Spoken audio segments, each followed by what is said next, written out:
Well, top of the morning or evening, whatever it is to you gardeners and homesteaders. We hope everybody's having a fantastic day, and we're just so happy to be here with you. We hope you're having a great holiday season. Right now, Batavia and myself are planning our gardens for next year. We're getting our seeds started, our seeds in order, getting everything going, and we want to just give this opportunity, first of all, for you guys to hear the top 5 episodes from last year. So these are the episodes that you guys listened to the most, commented, and enjoyed on. So be sure to enjoy these. I'm excited to re-listen to them myself.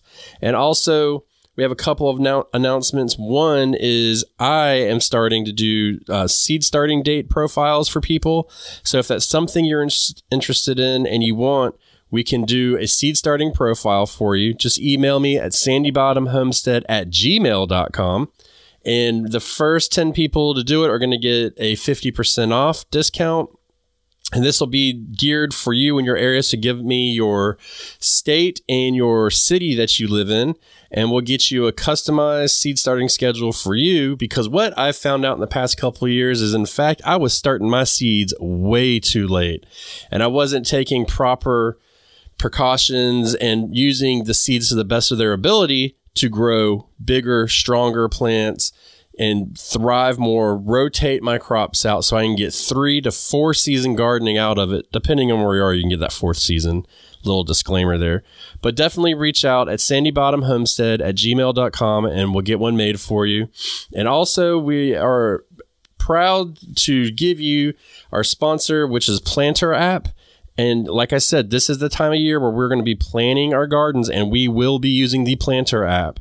It is an amazing app, and it's grown so much over the years. It's amazing. But you can create profiles on it. You can make all your different gardens and layouts, and it's drag and drop interface. It has all the details you need for your plantings, for your plants, for your frost dates, your days to go out. It has everything you need, gives you pest controls, companion, combative plantings, it's got it all. I mean, it's something that I have really fallen in love with over the year, and I credit the success of my garden to this over the years. So definitely check it out. There's a link below that will get you a hefty discount on it. So please take advantage of that, because this is the season in which we're going to be starting our gardens and planting them. And we want you to take advantage of it so you can get off to a great start for the year. And it is available on Apple and Google. You can use it on your PC. You can use it on your tablet and your phone. So anywhere you are, you can use this app. So check it out. That's the Planter app, the PLANTER app. And make sure you use the link below to get your discount. And that was a mouthful, everybody. So without further ado, we're going to play these episodes. And just know we are planning our gardens just as hard as we can, because we are ready for the new year. And also New Batavia, if you know what I'm saying. But also the next gardening season. So everybody, as you listen to this, remember, we're going to learn to grow and grow for change. Welcome to our new segment or series about expanding your garden. Why should you expand your garden? When should you expand your garden? How do we expand our garden? We're going to talk about all those things coming up right here on the Backyard Gardens podcast. To have a good harvest, one must plant good seeds and must also use the right kind of fertilizer. The carrots have grown large and firm. How good they will taste. Welcome to the Backyard Gardens podcast, where we talk about all things gardening. We are your hosts, Ben in Batavia, and you can find me gardening in the country. And you'll find me gardening in the city. Get ready as we dig deep into this wonderful world of gardening, where we learn to grow and grow for change. All right, before we get started, everybody, if you feel like becoming a patron, check the link below. It helps the show greatly. It's how we get our income to keep the show going. You'll get one mini-sode a month, and you can get another podcast a month. It's the Community Gardens podcast, and it's a more raw conversation. It's basically an after show of what we've got going on here. And then also, the t-shirts are on sale until June 21st, and the code is BYG Spring, and that's 25% off everything. So we want to celebrate spring, and we want it to go all the way through spring and get you guys a chance to get something good. Hit it. So, Miss Batavia, are you going to expand your garden? Well, since this is the episode where we're talking about expanding our garden, that's my you voice. I don't know. I'm going to work on that a little bit. Yeah. Yes, in a word. Yeah. Yeah. I hear you. There's some things in me. There's some thoughts in my head around, remember I said this like a year ago, like, girl, you're doing too much, right? Like that's something that I kind of, the inner voice, like I battle with, which kind of folds into this show quite a bit. And so I am expanding, and I'm looking forward to sharing kind of the hows and the whys. How about you? So, yeah, you can call it an expansion. It is basically, it's very small, but an expansion is an expansion, as we're going to find out right here on the Backyard Gardens podcast. No, seriously, it's, I mean, it doesn't have to be anything major. And this year I'm not doing anything major. I've done, in the years, I've grown my garden to an extent, and now I do want to add a little bit, but I want it to settle and see how I can manage it, because if everything works the way it's supposed to, the improvements I did to the wild garden should step it up a bit. And I want to make sure that I can handle that before I start adding even more in.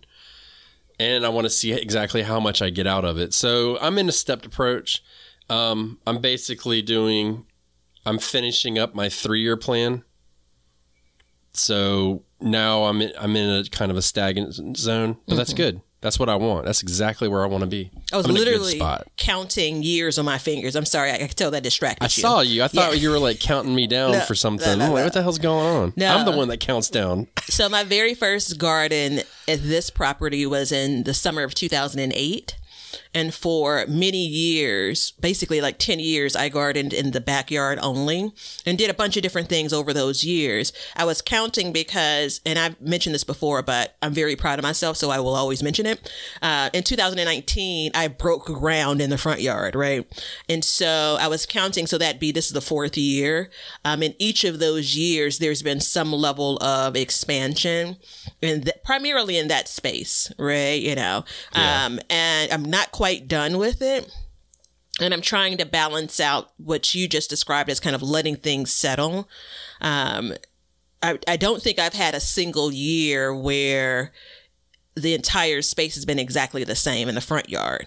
I'd say perhaps that's the case for the backyard. And I think that's something to consider because, the reasons why you may expand could be just to do more, or it could be you struggled with kind of the previous setup. But how many years or how many growing seasons or opportunities did you really give it to kind of settle, right? You know? And so that's kind of the battle apart that I have as well in my head. There are a lot of battles in my head, but. Yeah, I don't want to get inside your head too much. I'm already in there enough. So for me this year, I'm redesigning other areas of my yard. And so that kind of plays into it. But if honestly I didn't have this show in Backyard Kitchen, I probably would expand my garden by 50%. So that's kind of, but I have to manage my time just like everybody else does. Everybody in their jobs, everybody in their families, everything, we all have to manage our times. So in a perfect world, I mean, hell, if I didn't have a job at all and I wasn't doing anything, whatever, I'd have a huge garden. But I think it's good to find a happy medium. You know what I mean?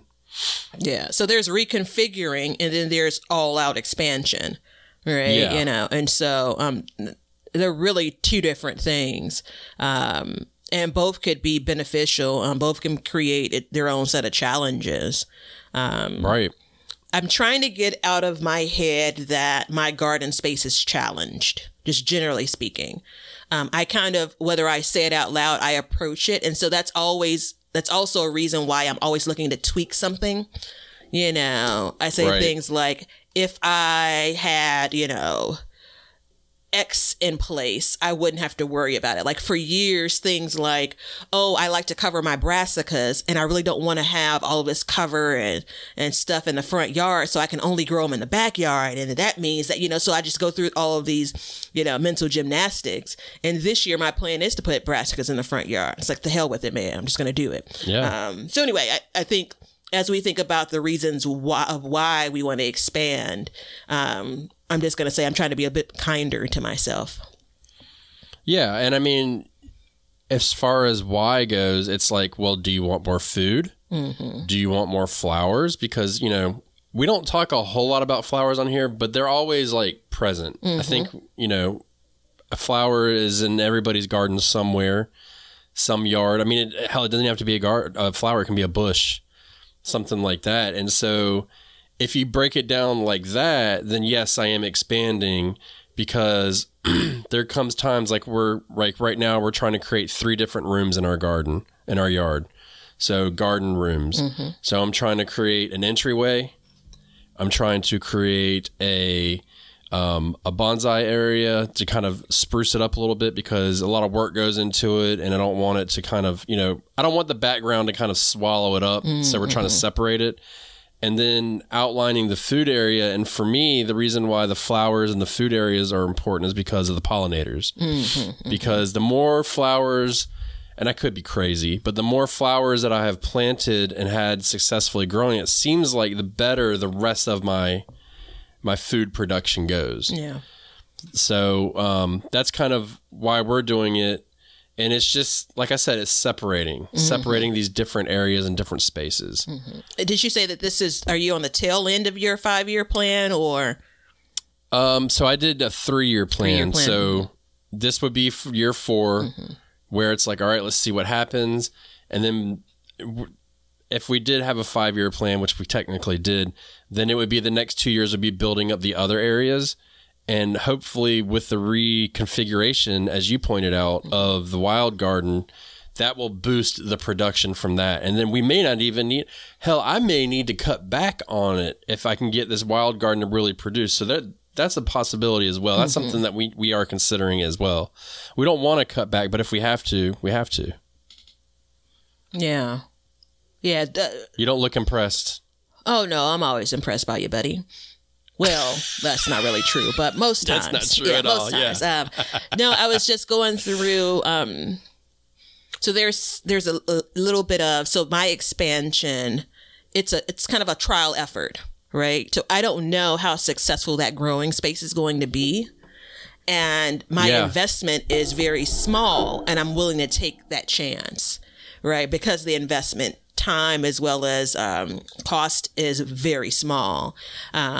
But I can kind of see how it could be a good space for me to kind of expand a little bit in. And that's a part of it. It's like kind of being okay with, like, this may not be the final look of this. That's really important to me. Like, you know how I am. Like, I like to be able to move things around, right? I like to be able to do different things in different spaces. Back to the point of like being settled. For the most part, the backyard garden is settled for me, and I wouldn't consider it an expansion. The only thing that I'm really doing different in that space is more like, my containers, where I grow in containers, kind of it changes year by year. But again, the front yard, it's still kind of trying to find that right groove. And interestingly enough, if I had to do it all over, break ground again, the design would probably be a little bit different. But at this point, I don't want to invest the time in like the full reconfiguration, So, I'm kind of building on what I have now, but I can kind of now see after a couple of years of growing, which again is key. I've grown in the space for a couple of years. Now I'm like, okay, I see how things are working. For me, expansion is in part to grow more. But it's also like the design, reconfiguring, expansion. It's like to make it more functional for me. Yeah, that's a good way to put it. I mean, making it functional is I think is really important. And I also think a lot of times it may be overlooked a little bit. Mm-hmm, mm-hmm. It's like last year I cried about my pathways a lot. Mm-hmm.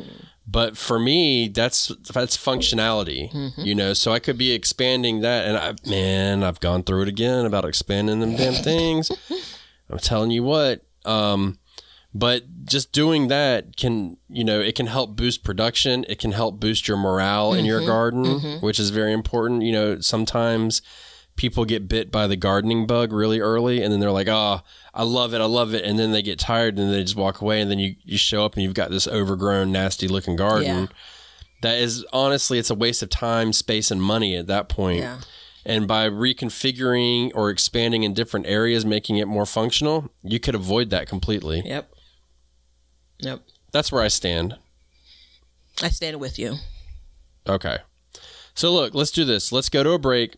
And then when we come back, we're going to really start to break down like times and costs and all that stuff and different theories about it. So we'll be right back.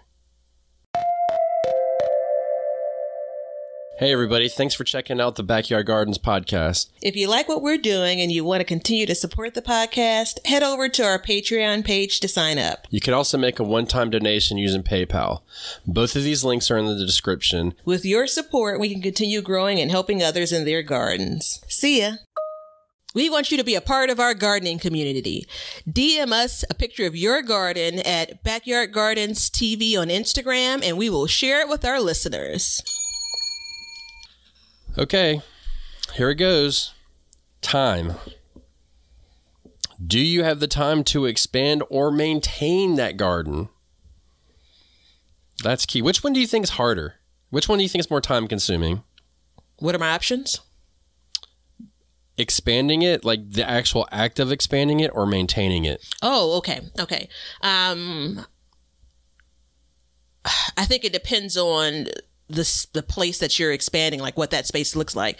So for me, spoiler alert, I am going to build out like 2 1-foot size beds, about 1 foot wide, about 8 feet long. And the time it's going to take me to do that, I do have to dig up the soil and all of that. It's going to be like a half a day or something, because that's the way I move. Right? It's probably a lot faster for some others, but that's probably what it will be for me. And then the maintaining it, it's probably going to be very little time. So in that kind of question, probably building it out is more than maintaining it. But then I kind of remember I said I'm not sure if it's going to be successful. It's not in an optimal place. So I think I'll be babying that growing space, like trying to figure out what grows well. If you dump that into maintenance, then I guess, maintaining it will be a little bit more work. Yeah, I mean, that would be like mentally taxing, I would think, so with the wild garden, I have a section just like that, where it's like, okay, it does well, and then it gets more shade. And over the years, I know I've said this like 1,000 times, but I've noticed things didn't grow well. I had soil issues. So now I've brought in new soil and I've amended and all that stuff. So we'll see, this year will be really telling. Yeah. And there's always like something else that we can plant there. So maybe we can, maybe we can squeeze out some more lettuce or something out of that little section, that corner that doesn't get a lot of light. I don't know the correct answer to that, but that's something that you're always going to be watching and thinking about too. So, and it depends too, like for me, if I want to expand, I've got a lot of woods and stuff. So I've got to really I think the first 4 inches of soil are nothing but like root mat. So anytime I want to dig a hole, I've got to bust through that before I can dig a hole. So that adds a little bit more onto it. And then the weeding it and getting the weeds knocked back and everything is on top of that. So it can be very time consuming to do that. And that was partially part of our plan, was to clear out parts of these areas. But it just hasn't, we've been fighting an uphill battle for years. Yeah. So we've got to figure out how to start going downhill. So that, well, I don't know if we want to go downhill, but kind of leveling out. Yeah. I do. No, I want to go downhill fast. But that's a really good, so just going out and digging up some space isn't always the best plan. Sometimes just get out there and do it, right? That's how in 2019 I got to the place of, all right, I got a front yard garden. But I think the space that I'm going to be using has been covered with that thick landscape fabric and wood chip mulch since 2019. So there's no weed trouble. I'm not concerned about that at all. I didn't have, and there wasn't a plan. 2 years ago, there wasn't a plan to use the space I plan on using.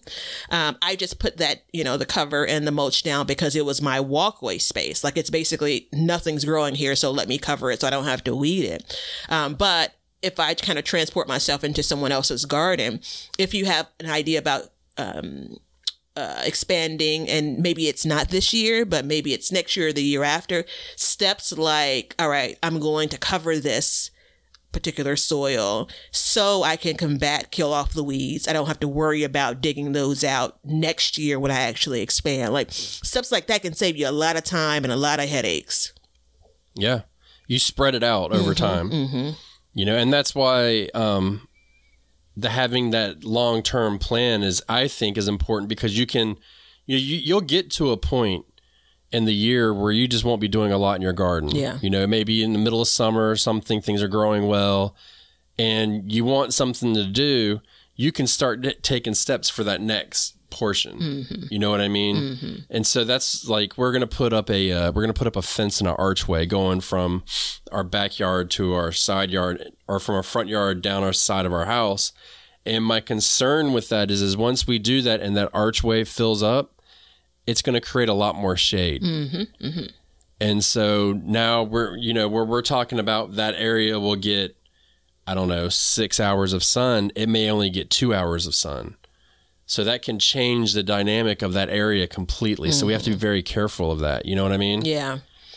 I was just thinking, and that's exactly the space that I'm talking about. It's under the cattle panel arch that I have, and a couple of reasons why I've considered it. It's really dead space once the panel the trellis fills up, right? Yeah. So I'm coming under there to harvest stuff that's hanging from the trellis, but other than that, it's dead space. And I've been looking back at pictures and videos, which again, it's very helpful to have that kind of documented unofficially.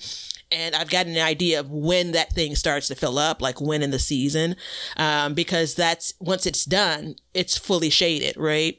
And the key here is I don't have expectations to grow throughout the full growing season in this new space from, spring through fall. Like, that's not my expectation based on the current setup.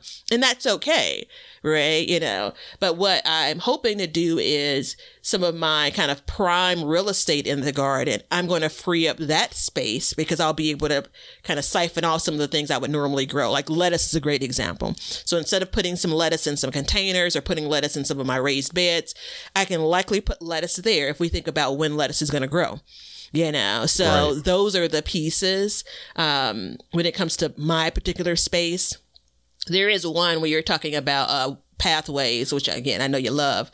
There is one space that every year for these last few years in the front yard, I have said once everything starts to grow in, it just becomes difficult to move about in the garden, right? Yeah. My design was very intentional about giving myself some room to move about, but it's really not comfortable or convenient.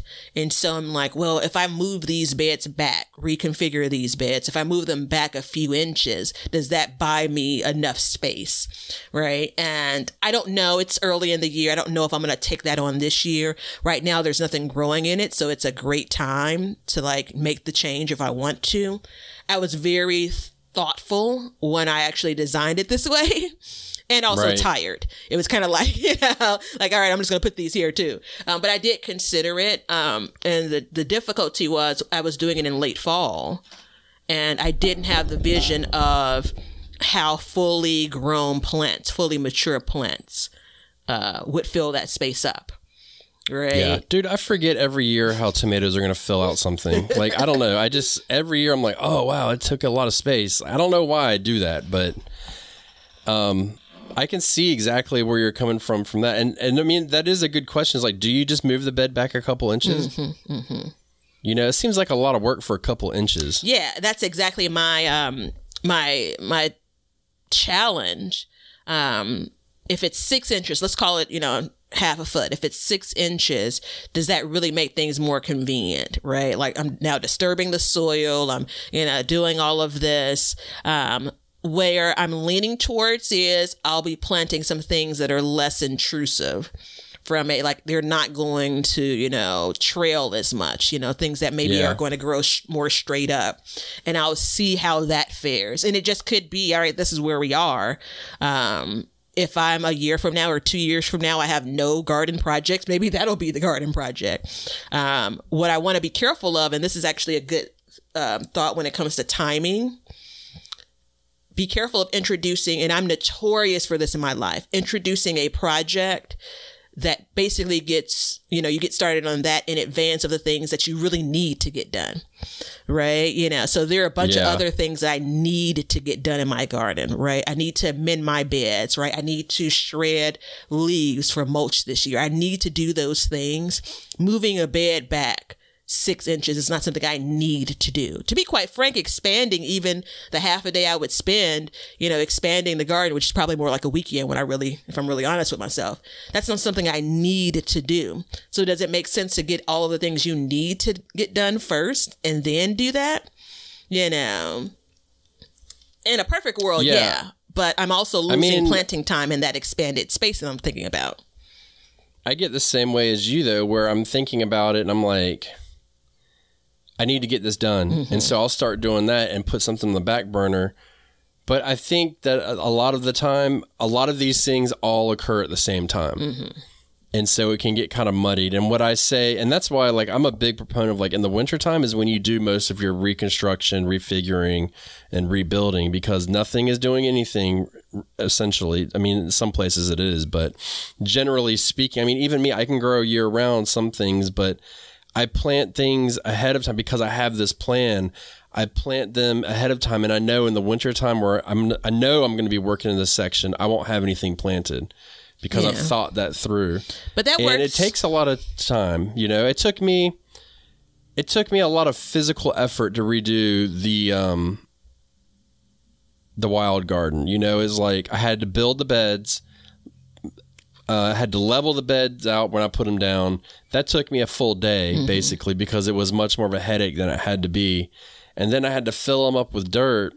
But the problem was once I got the load of dirt, the tailgate of my truck broke, so I wouldn't go down. So I was picking up all of the dirt and going over.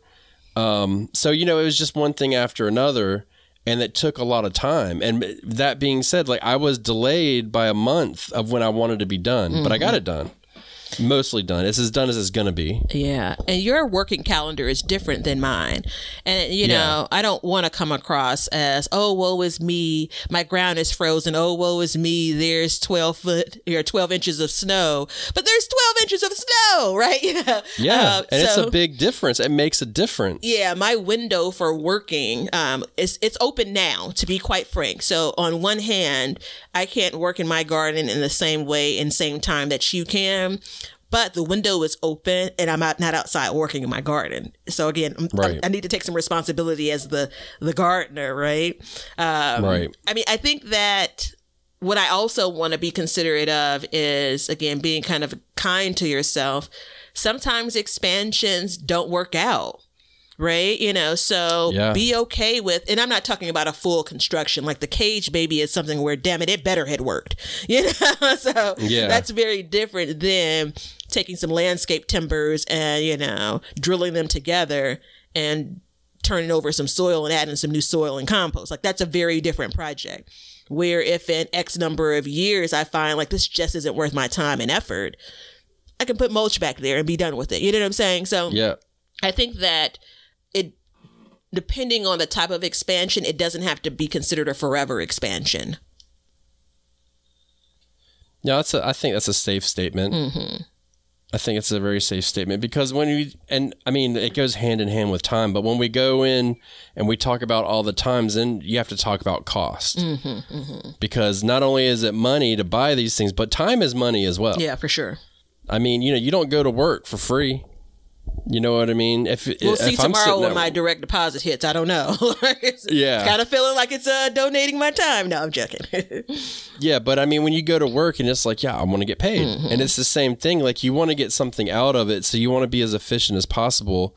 And then, you know, costs for these things, I mean, it can be as cheap as you want it to be within reason, or it can be as expensive as you want to be. And when I say expensive, I mean expensive. You know, if you start laying out patios and all that stuff and you're doing all these other projects, or if you're hiring somebody to do the work, then it's just, it goes way up. So, you know, what you're doing in your yard this year in your garden, is it going to cost you a lot? I'd say probably $30 or less, just like a quick number. If I think about the landscape timbers, the soil that I already have, you know, but I did buy it, you know, so it was an expense, and some compost, you know, I'm going to say about $30. And my gut tells me something will be grown there, and that's going to make me happy. And that's kind of enough for me. And there's also like, just to be like, I always battle with this, and battle isn't the right word. I always justify this in my head. Like, it doesn't matter if you consider gardening a hobby or not. Like, no one's trying to offend you. Like, if you believe that this is more than a hobby, but people spend monies on the things that they want to spend money on.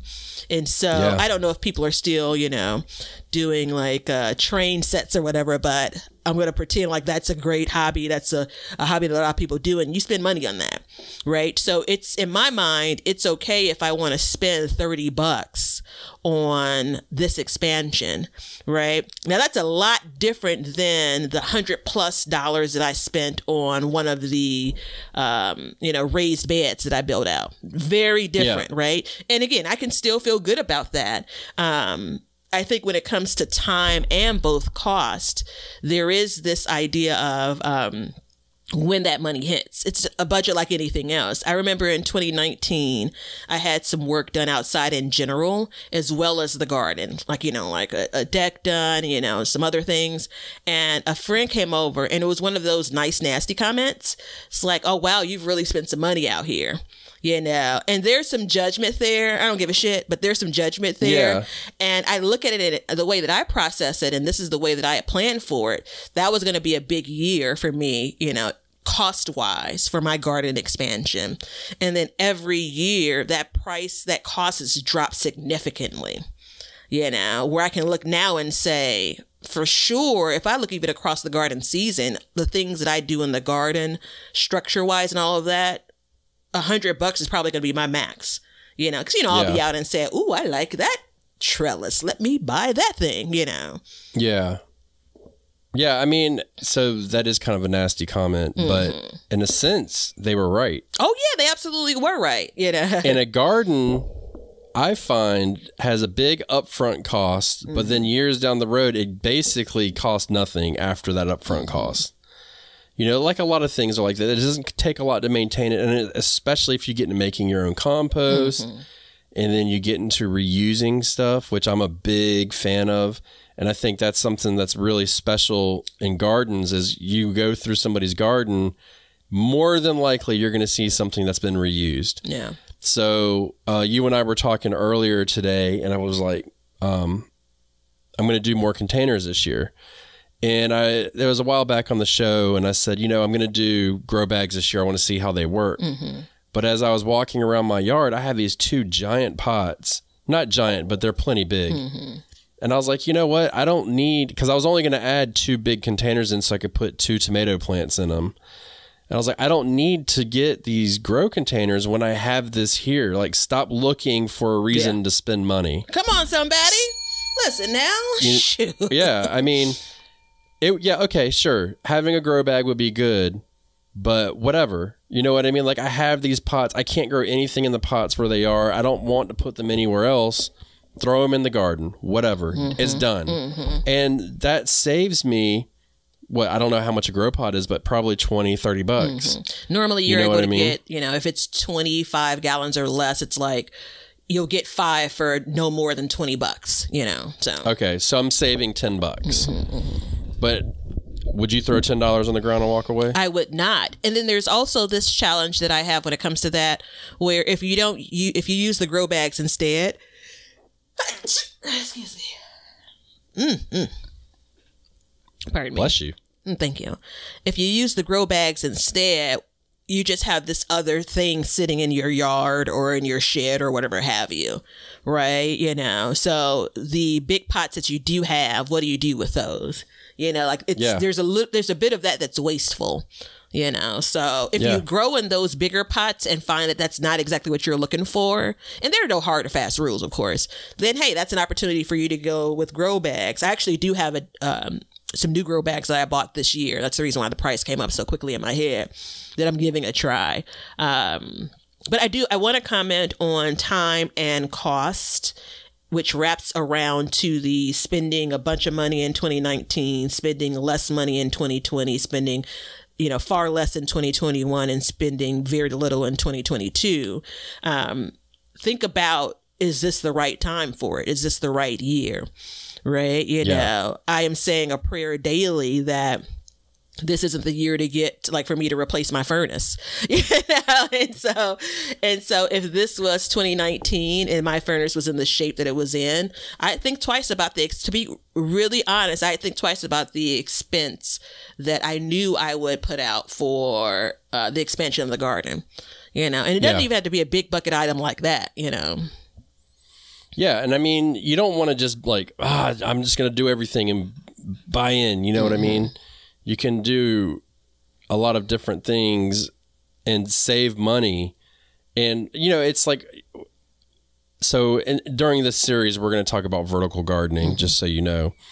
And like, for instance, my trellises, like, you can go buy a trellis. You can go buy an actual garden trellis. And it's going to cost you 50, 60, 70 bucks, something like that. They're not cheap.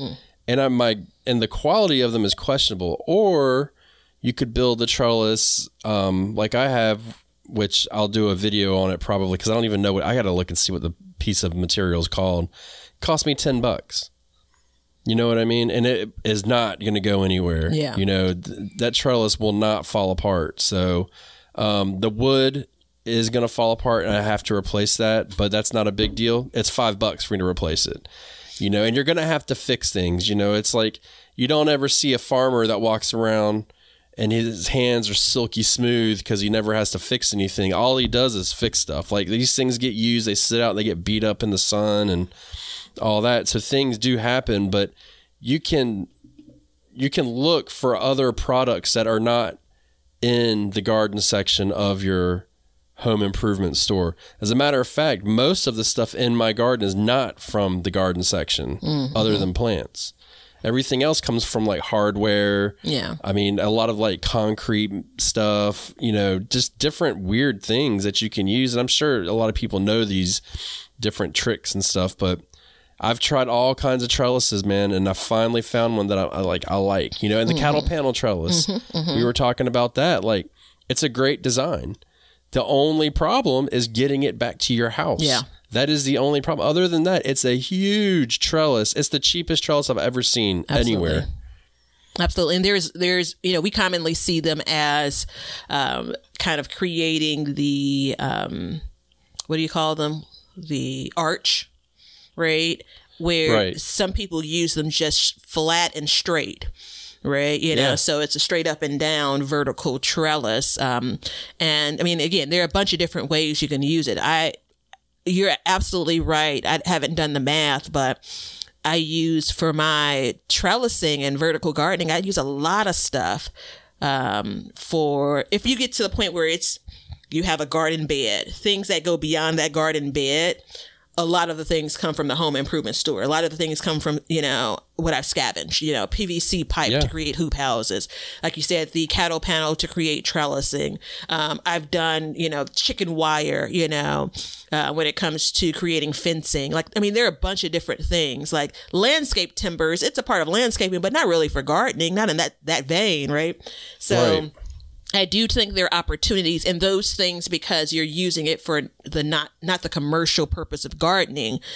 It's priced much more reasonably, right? Like, let's just be realistic here when we talk about the kind of markup when we think about things for gardening. You know, like, that's just, dude, it's crazy. That's just where insane. It is. Yeah.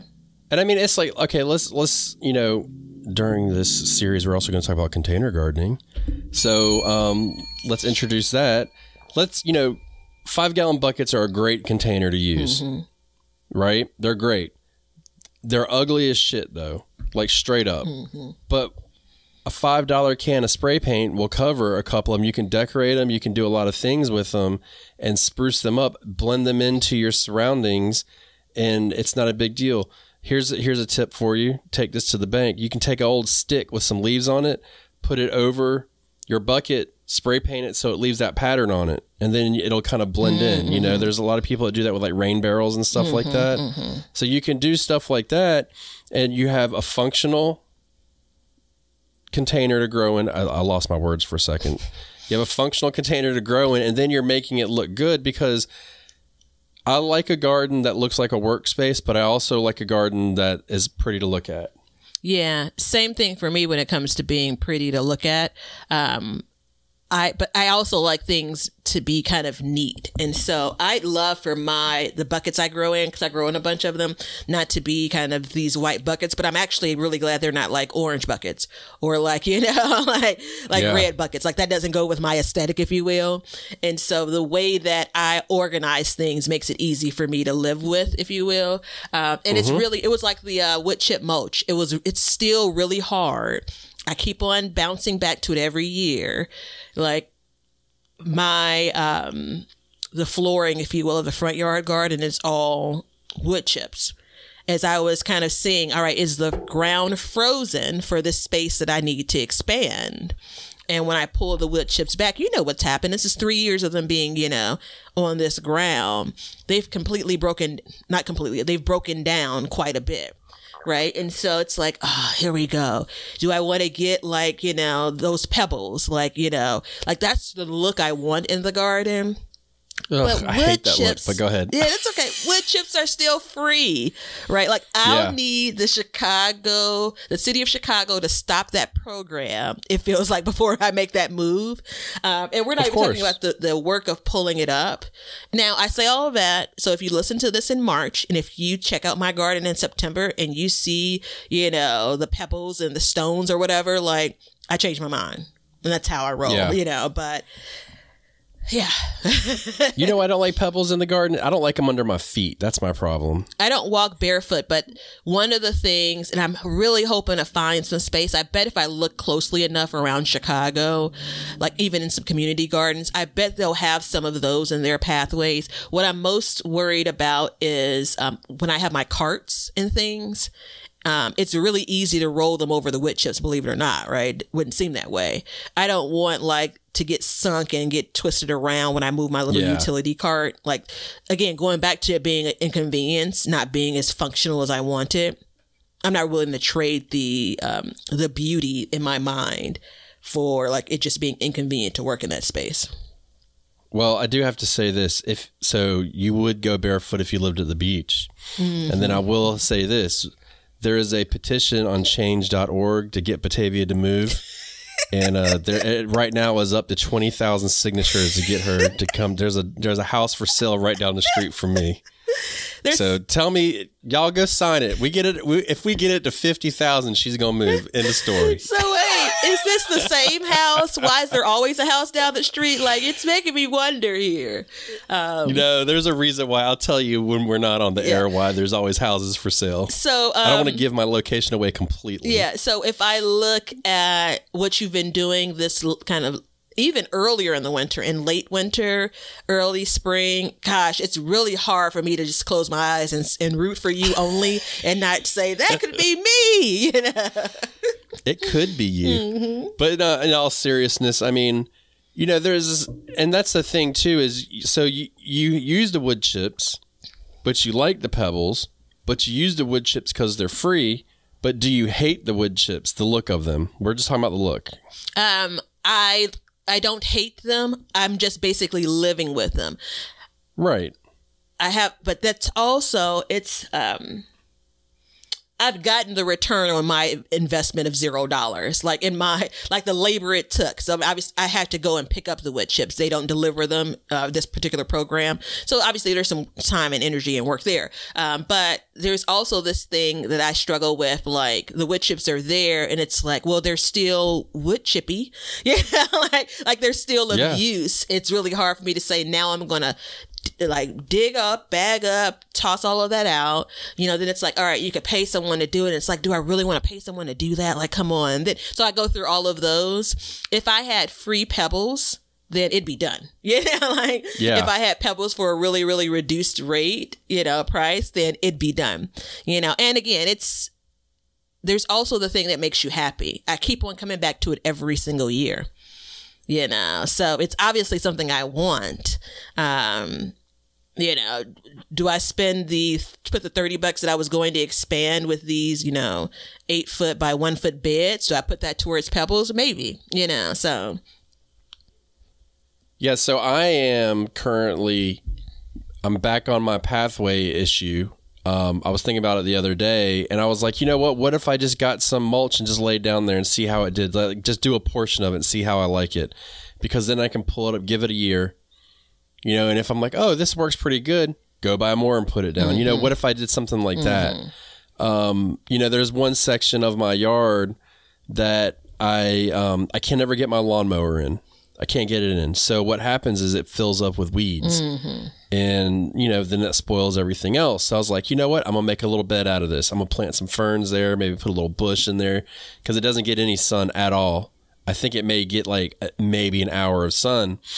So I could create something there and eliminate that issue. And that's where I'm at now is I've identified different issues.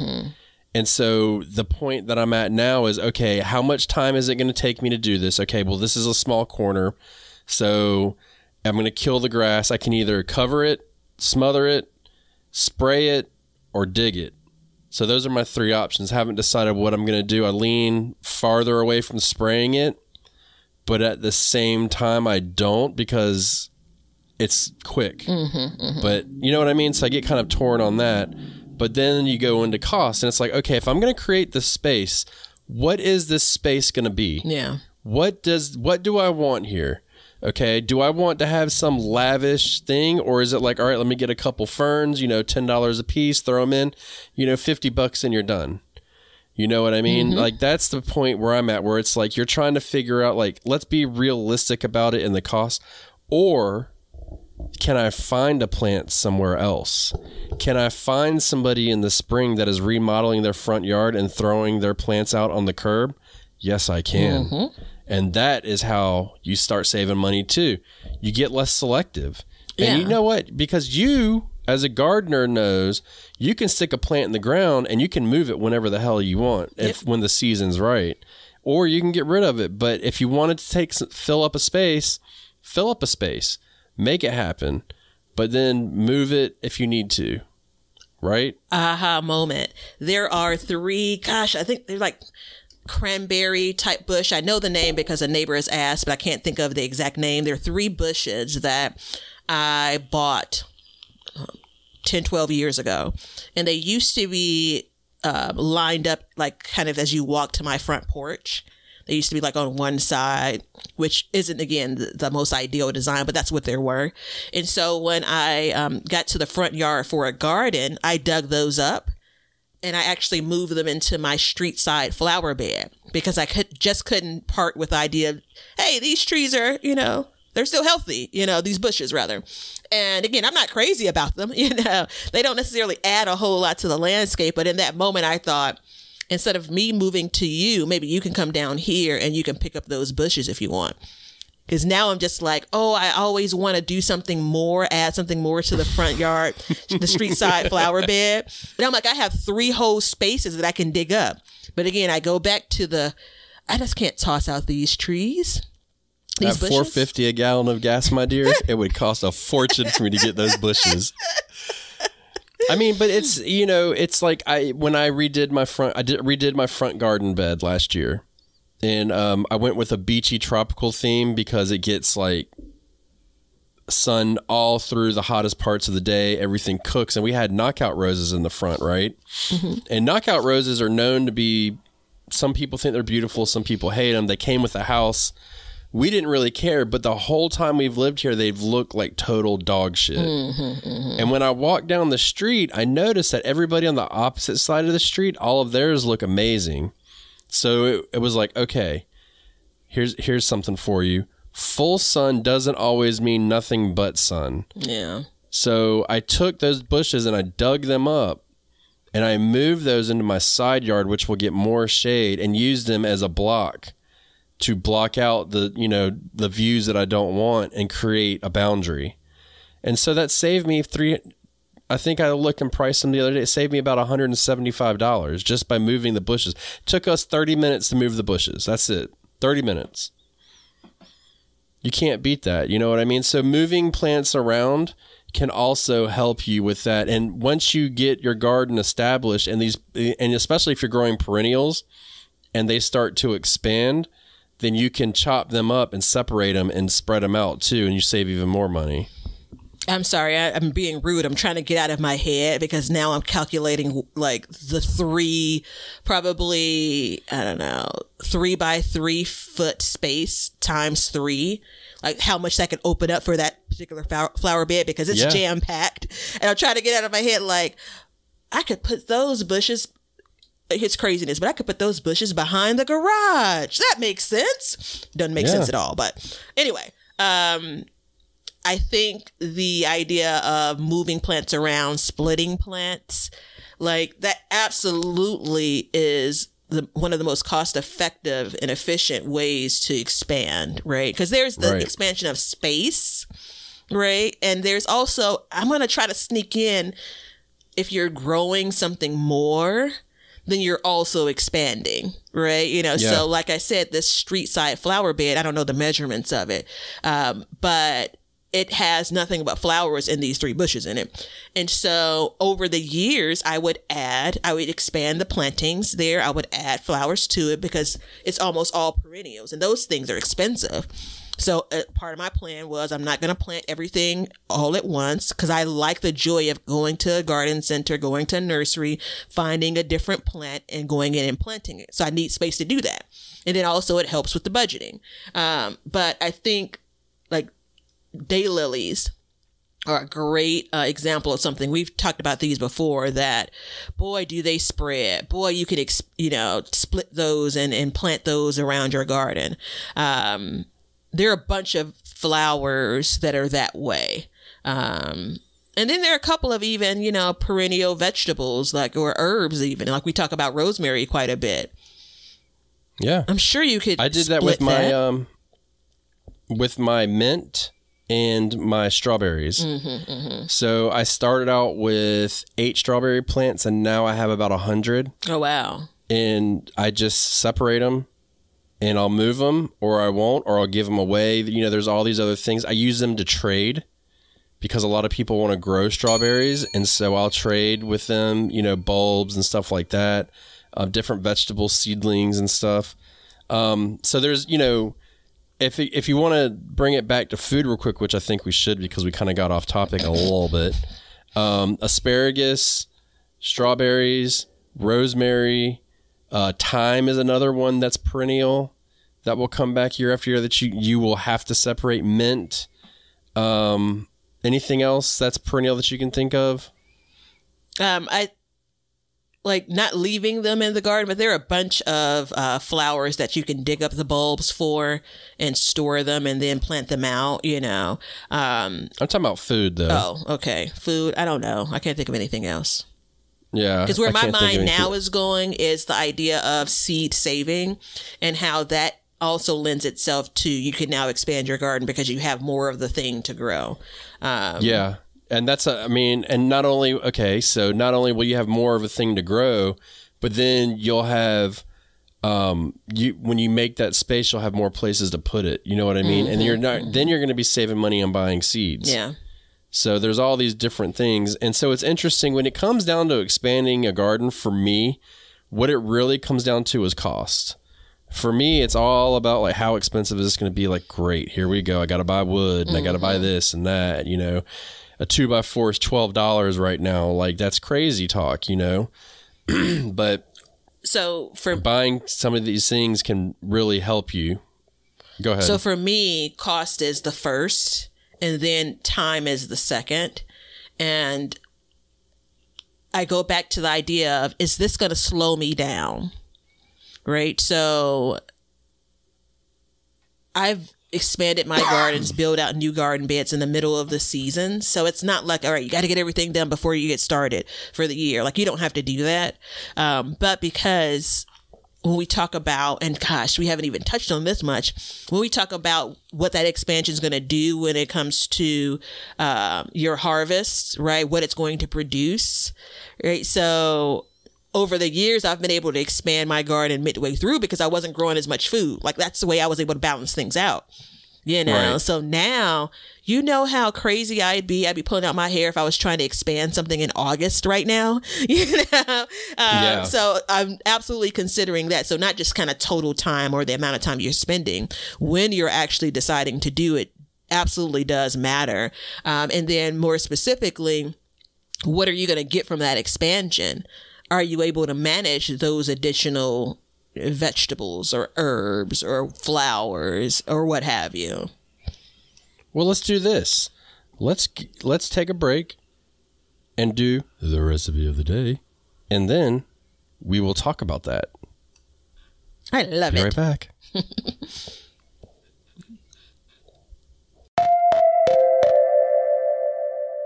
This episode is proudly sponsored by The Garden We Share from North South Books.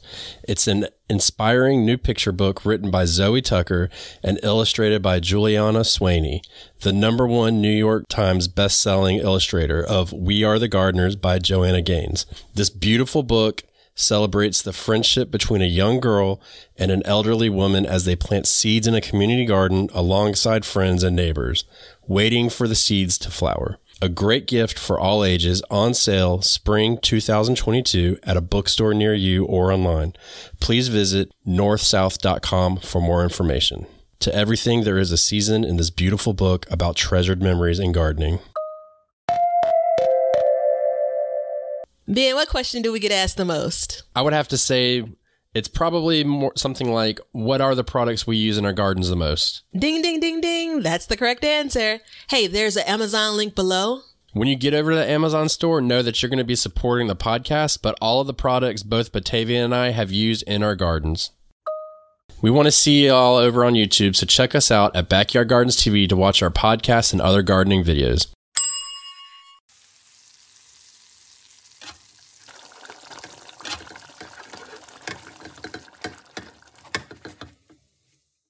All right, Miss Batavia just informed me that is my recipe, so here goes a crash course in quick thinking. And I'm not certain, but the default, I think, goes to you because you are quick on your feet.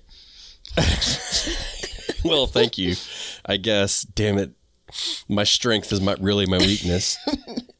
So what we're going to do is we're going to talk about, I'm going to give you a recipe for a spring-themed fried rice. That's right, spring-themed fried rice. So a lot of times we'll cook fried rice and we adjust the ingredients for the season. And in this season, what we do is you cook your rice and then you let it cool completely. Okay, you can put it in the fridge, you can let it sit out, whatever it is, just set it aside. And then you're going to get your vegetables. So we always start with an onion because, as we stated in previous podcasts, onions are in everything. And then we're going to hit our greens, and we're going to hit our greens hard. And usually what we'll do is we'll put a whole head of cabbage in there, a whole head of cabbage, a couple handfuls of spinach. And then you can go into your broccoli stash if you want. Use a couple florets of broccoli. Or if you're Batavia, you'll use the stalk of the broccoli, which I'll probably start doing myself. The only vegetables that hold on, let me rephrase that. Asparagus usually goes in the spring because this is the time of year when we're going to start getting that nice tender asparagus, the real small stuff. So we'll use that. If you're living in the north, we used to do, or somewhere where these are available, used to do fiddleheads. So we'll do that. But what we'll do is you put in sesame oil and you start to cook everything. You put your onion in, you put your garlic in, which I forgot to mention, but that should be a given. And then you're going to put your spinach in. I put my spinach in a little bit earlier, and then I put my cabbage in, and then I put my asparagus in. And I usually add them in 3-minute increments. And then I'll start cooking it. And that cabbage, even though you put a whole head of shredded cabbage in, it's going to cook way down. Mm-hmm, and then we're going to put salt and pepper in it. If you want mushrooms, you can add those in at this point too. I don't like my mushrooms very well cooked. Like I want them with some meat on their bones. You can do that. This is also a time in a separate pan where you can be cooking some kind of, if you do meat, you can do meat. We do tofu or shrimp or fish. So you can be doing that, scallops, anything like that in a separate pan. And again, I would use sesame oil to kind of reinforce that flavor. Salt and pepper, a little bit of soy sauce, crack an egg, throw an egg in, boom. And then you're going to mix in your rice, put your rice all in there, mix it around. A little bit of ginger goes a long way. A little bit of ginger goes a long way. I'm going to say it again because it is not pleasant to have too much ginger. And then at this point, I'll be cooking, and then I'll reach up and I'll open my cabinet, and I'll reach into my cabinet, and I'll pull out my pepper flakes that I made last year, and then I'll start sprinkling those in. That's right, my own pepper flakes. So shout out to the dehydrators out there. So you can put that in to give yourself a little bit of spice, and really you can, at this point, you're almost done. And once the rice is nice and heated and everything's stirred up, put a little bit more sesame oil in just to give it a little fry, and then taste it. If you need to, you think it needs salt, add a little bit more soy sauce. So you got to find that right balance. And if you want to get crazy, you can put a little bit of teriyaki or something in there. But nice, simple, basic, sesame flavored, inspired vegetable fried rice. So I'm impressed, right? I mean, who's going to say I'm wrong? But I'm going to say that you may have pulled out a recipe that neither of us have given in these 180 plus episodes, right? You know, like the idea of fried rice. And the reason why my ears perked up is because it's something that we commonly order out. You know, just like, you know, like it's something that's a common takeout. And I've been watching online, you know, like Instagram has so many people cooking, like, you know, like everyone and their father is cooking, right? And fried rice is one that people are always like, oh, you can make it at home. So I love that you walked us through that recipe. And I love fried rice. And I'm going to say that, again, it's one of those things. Dude, once you make it, you'll never buy it. Oh, you know what? That's music to my ears. Yeah, it tastes like crap when you buy it in comparison. I mean, so do you know what a Mongolian grill is? No. Okay, so it's one of those places where you go, it's like Asian cuisine, and they have all the oils and all the different flavors and vegetables out. And you make your own bowl, you give it to them, and the guys walk around on a big, huge, I mean, I'm talking about like a 4-foot wide grill, and then cook it with giant chopsticks. Ever been to one of those? No, I mean there are a bunch of restaurants that are similar to that, but the cook, the chef is stationary. You know, like you pick your toppings or whatever. Yeah. So when I was there one time, I haven't been to one in years, but the owner was there, and the owner, she was Asian. She grabbed, she had 2 bowls. One bowl was nothing but cabbage. And I saw that and I was like, what is going on here? And I sat there and I watched. And then when they cooked it, I looked at it, I was like, man, that looks good. Because it just had a lot more substance to it than just like a whole bunch of rice or noodles or something, you know? So that's where I kind of got adding in a whole head of cabbage. Because I mean, that'll feed 3 people with some leftovers. So you can do that. But it's one of those recipes that we tweak all the time. It's never the same, ever the same. I think in the 2nd season of Backyard Kitchen, when it comes out, I don't think we cooked it yet. Maybe we'll do it in the 3rd. We'll see. Hopefully it'll come out soon too. I promise it's on the way. But look, let's quickly talk about what you're going to get, what to expect out of your garden. Yeah. Go for it, Batavia. Again, it's all about where this expansion is happening. Right. You know, so if it's prime real estate, you know, you've gotten this sunny space. Let's call it one of your size beds, a 4x8 size bed or something that's akin to that. That's a lot of space to grow more food. And if you think about, you know, let's say you're going to grow in the spring, summer, maybe even in the fall. That mean, is that 25% of an increase to your garden is that 50%. The beauty in this, though, is once the structure, the space, that expansion when it comes to, whether it's you've added a bunch of containers, whether it's, you've decided, hey, I'm going to grow in this new space vertically, whatever that is, you can decide what you put in it. Like once it's there, it's there, right? So if you want to grow just a little bit of food that first year, that's fine. And it maybe helps you manage. I feel like a lot of people expand because they want to grow more food, not because they're correcting some wrong in their current garden design. So I'm going to go with most people will then get more out of their garden for that year. And it's really hard to be disciplined in a way that says, I'm going to do less this year. Like I've expanded it. I've spent the time and the money on it, and I'm just going to grow less. And it's okay if you fill that boy up. Like that's fine by me. But recognize now you have that many more vegetables. You could have a whole tomato plant in there that could be putting out 40, 50, 60 pounds of tomatoes. Like, how are you going to process that now? And that's just one single plant that I'm referring to, are you going to, now, if you put all broccoli in there, we know what happens there. Like you're going to have 8 heads of broccoli or something like it. Yeah. So don't worry about it. You'll be fine, right? You can eat those in the yard. But I think those considerations, because, the part that would make me as a gardener feel bad, and I'm not even going to pretend like this has never happened to me. You do that expansion, now you're growing more, and then some of that food is wasted. You don't want that, right? And if you are in that space, let's just plan better for next year.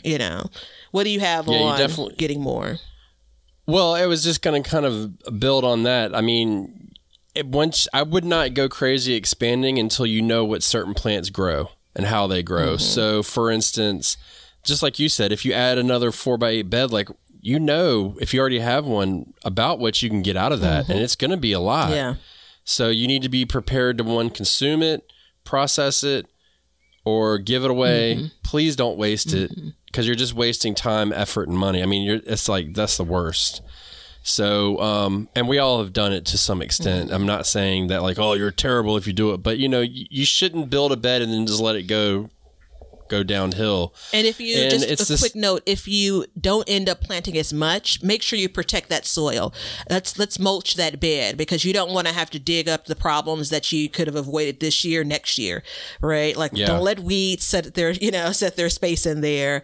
But go on, I'm sorry. No, and that's the other thing too, is as you build these things, you're going to have to take care of them in that aspect one way or another. So there's going to be more weeding. Mm-hmm. There's going to be more watering. Mm-hmm. There's going to be more of all of this stuff. So, it goes into consideration of should you do this, and let's say you're listening to this show and you're thinking about expanding. We don't think right now you should make a decision. We think you should wait the next 3 weeks and make a decision as we go through this whole process. That's what I'm going to say collectively, because we're going to kind of break down ways that we can do this and all these different things, because you can make a 4x8 bed. And there are ways to grow twice as much food out of that 4x8 bed than you would normally think of, by doing different techniques and methods and different things, and, small space gardening and all that stuff. There's a lot of different ways you can do it. So thinking about all of the area that you have to grow in, it can be daunting. And then the certain conditions you have can, if you think those through, you won't have as many errors or as many hiccups as you could have had. So, for instance, next week, we're going to talk about vertical gardening. Mm-hmm. So, we've never, ever really touched on that, dedicated a show to it on here, which is I'm kind of ashamed about, honestly, because my garden looks like an erector set. So I'm kind of excited to talk about that. But when you do that, it brings in other challenges. So just by adding in a trellis can be expanding your garden significantly. So, but I agree with what Batavia said. Be prepared for getting more out of your garden and be prepared for more maintenance from your garden. Yes, ma'am. Dang. Yeah. So the maintenance piece, you now have another space that pests, potentially disease, so it's also, it's from the way we've defined expanding, not as when it comes to like putting out a new growing space, it's not a space you've grown in before, right? So be prepared for additional challenges, which means you could, if you already have a 4x8 bed, if you've had some challenges in that bed, you may find them in this new bed, or new challenges, right? And again, this is in no way, we don't want to deter you from this, but I do like the idea. Give us a couple of weeks. Let's talk through some of these things. And then let's hope that you get out there and make the best decisions that you can when it comes to your expansion. Yeah. And you need to get out of my head. That's weird. I hate it when you pull thoughts out of my head and use them for yourself. I'm still in jogging pants in Chicago. It's so warm there. I'm in there in a tank top. Yeah, because I was going to say the same thing. Like, it may sound like we're trying to deter you, but what our focus is being realistic. We want to be realistic with our expectations and what's going to come. And sometimes I've noticed that we kind of deliver news that may otherwise not want to be heard. But just because you hear us say these things, it doesn't mean you can't do it. If you want to expand your garden, you can do it. You can take care of it and you can grow more. Yeah. So don't think you can't. It's just, you need to think about these things, because trust me, I've done some expanding in my days and not thought these things through. And I'm now suffering the consequences of it. And I'm continuously trying to rectify that. So yeah, there is the, when it comes, and I think we're wrapping up here, when it comes to that expansion, the reality is that, again, year one, you may decide you need to do something different in year two, right? It's okay that you've expanded, and then it's like, okay, well, yeah, that didn't quite work out the way that I wanted to. That's fine. I am pro all day long expanding your garden, right? Like, I have been dripping on my neighbors, and I'm not close, but I'm not going to give up on digging up their yards, so I am team expand by any means necessary. But that's why the change.org petition has you moving 2 doors down, not next door.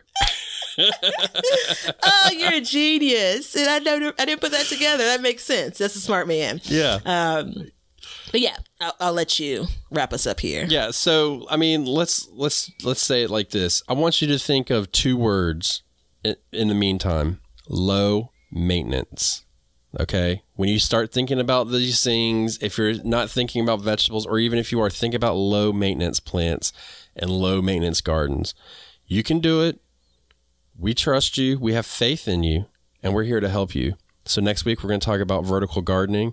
If you'd like to be a patron, please check the links below. The camera's not on, but I got this fancy pint glass that you can get. But seriously, everybody, we love you guys. Thank you so much. And we will see you. Actually, we'll see you Tuesday. Come have lunch with us Tuesday on YouTube. We'll see you then. See ya. We hope you enjoyed today's show. Please follow us on YouTube at Backyard Gardens TV. Instagram at Backyard Gardens TV. Over on our website, backyardgardenstv.com. And then we have Patreon at Backyard Gardens. And don't forget to check out our links below to help the show. Thank you so much for joining us as we learn to grow and grow for change. Cut. Now you know why people feel like celebrating at harvest time. All over the world, people have feasting and good times when the crops have been gathered in. Hey, everybody. Thanks for checking out the Backyard Gardens podcast. If you like what we're doing and you want to continue to support the podcast, head over to our Patreon page to sign up. You can also make a one-time donation using PayPal. Both of these links are in the description. With your support, we can continue growing and helping others in their gardens. See ya. If you guys want some Backyard Gardens gear, go to the link below and check out our t-shirts, mugs, pint glasses, and other gear. All purchases go towards helping to support the show, so thank you so much in advance, and we hope you enjoy. We want everybody to have a garden, and we're going to give you a chance to win free seeds every month. Head over to backyardgardenstv.com and enter your email address to be entered in all of our giveaways. Good luck. We want you to be a part of our gardening community. DM us a picture of your garden at Backyard Gardens TV on Instagram, and we will share it with our listeners.